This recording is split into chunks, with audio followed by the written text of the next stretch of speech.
இந்த புதிய திட்டத்தின் கீழ் அடிப்படை காப்பீட்டுத் தொகை 5 லட்சம் ரூபாயிலிருந்து 7.50 லட்சம் ரூபாயாக உயர்த்தப்பட்டுள்ளது. குறிப்பிட்ட நோய்களுக்கான காப்பீட்டுத் தொகை 10 லட்சம் ரூபாயிலிருந்து 12 லட்சம் ரூபாயாக உயர்த்தப்பட்டுள்ளது. அரிய மற்றும் குறிப்பிட்ட நோய்களுக்கான ஊழியர்களுக்கான கிரவுட் ஃபண்ட் உதவித்தொகை 10 லட்சம் ரூபாயிலிருந்து 15 லட்சம் ரூபாயாக உயர்த்தப்பட்டுள்ளது. இத்திட்டத்தின் கீழ் 2992 மருத்துவ சிகிச்சை நடைமுறைகள் மற்றும் 46 குறிப்பிட்ட தீவிர நோய்களுக்கான சிகிச்சைகளும் வழங்கப்படுகின்றன. தமிழ்நாடு முழுவதும் 1535 அங்கீகரிக்கப்பட்ட தனியார் மருத்துவமனைகள் மற்றும் கவர்மெண்ட் மெடிக்கல் இன்ஸ்டிடியூஷன் மூலம் சிகிச்சை பெறும் வசதி ஏற்படுத்தப்பட்டுள்ளன. அரசு ஊழியர்களின் நலனில் எப்பொழுதும் துணை நிற்கும் நமது அரசு இந்த காப்பீட்டு திட்டத்தினை செயல்படுத்த 838 கோடி ரூபாய் நிதி ஒதுக்கிடுகிறது. இந்த திருத்த வரவு செலவு திட்ட மதிப்பீடுகளில் பென்ஷன் மற்றும் இணைய பென்ஷன் பெனிஃபிட்டஸ்க்கு 47,240 கோடி ரூபாய் ஒதுக்கீடு செய்யப்படுகிறது.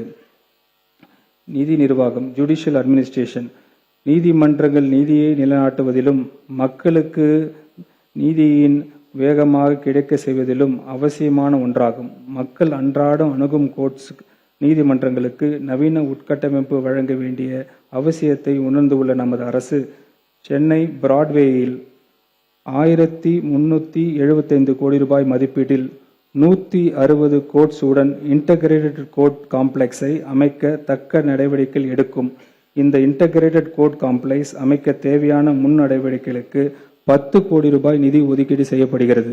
இத்திருத்த வரவு செலவு திட்ட மதிப்பீடுகளில் ஜுடிஷியல் அட்மினிஸ்ட்ரேஷன் துறைக்கு 2486 கோடி ரூபாய் ஒதுக்கீடு செய்யப்படுகிறது.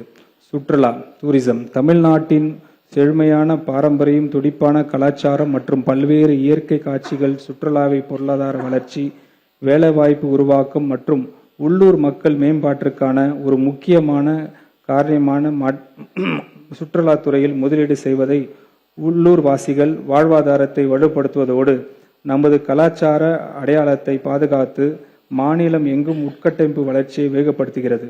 சுற்றுலா உட்கட்டமைப்பு விரிவுபடுத்துவதற்கான நம்பகமான நீண்ட கால நிதி ஆதாரத்தை உறுதி செய்வதற்காக ஒரு நிலையான சுற்றுலா வளர்ச்சி நிதியை இந்த அரசு உருவாக்கும். இந்த சட்டப்பூர்வ நிதி உருவாக்குவதற்கான சட்ட முன்வடிவு நடப்பு சட்டமன்ற கூட்டத்தொடரிலேயே அறிமுகப்படுத்தப்படும். இது நிதி ஆதாரங்களை தடையின்றி திரட்டவும், தனியார் முதலீடுகளை ஊக்குவிக்கவும், மாநிலம் முழுவதும் எதிர்கால சுற்றுலா திட்டங்களுக்கு நிலையான நிதி அளிப்பை உறுதி செய்யவும் வழிவகுக்கும்.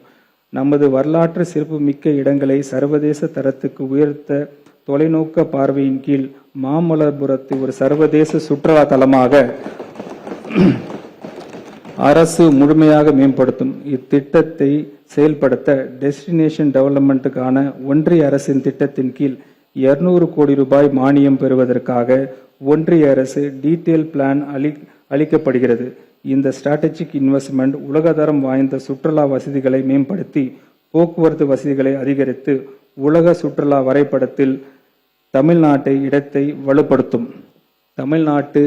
தமிழ்நாட்டில் நதி சுற்றுலா ஊக்குவிக்கும் வகையில் மாநிலத்தின் 3 முக்கிய நதிகளில் நதி சுற்றுலாவை மேம்படுத்துவதற்காக 53 கோடி ரூபாய் நிதி ஒதுக்கீடு செய்யப்படுகிறது.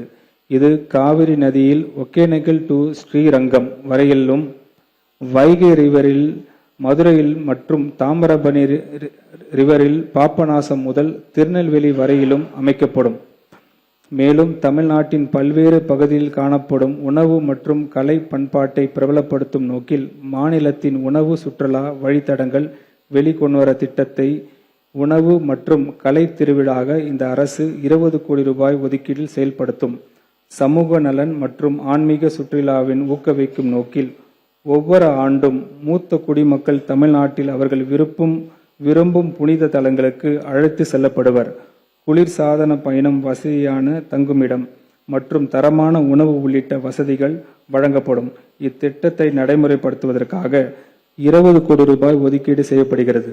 மேலும் ஆன்மீக பயணிகள் வசதிக்காக திருக்கடையூர், நாகூர் மற்றும் வேளாங்கண்ணி ஆகிய இடங்களில் 60 கோடி ரூபாய் மதிப்பீட்டில் ஓய்வு இல்லங்கள் அமைக்கப்படும்.